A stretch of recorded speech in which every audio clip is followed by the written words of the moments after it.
Not for me. I would have been like, fuck no.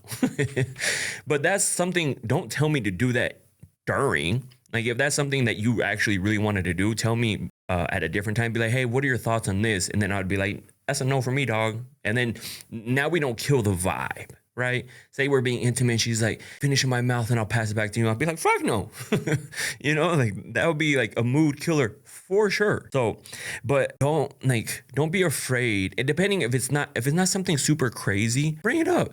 Be like, oh, do me like this. Oh, let's do this. Do it like this. Or if you have like something that you want to try, maybe you bought some lube or something, bust it out and be like, yo, let's do this. Because I've done that too, like where you've had something and you just bust it out without even saying nothing crazy, nothing super crazy, right? But just something to be like, and she was like, oh shit, okay. Yes, sir. Let's do it.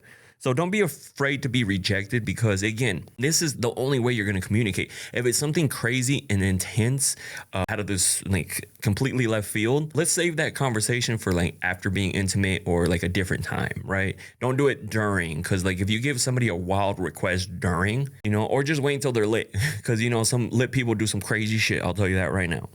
So don't be afraid to be rejected, especially if this is your person.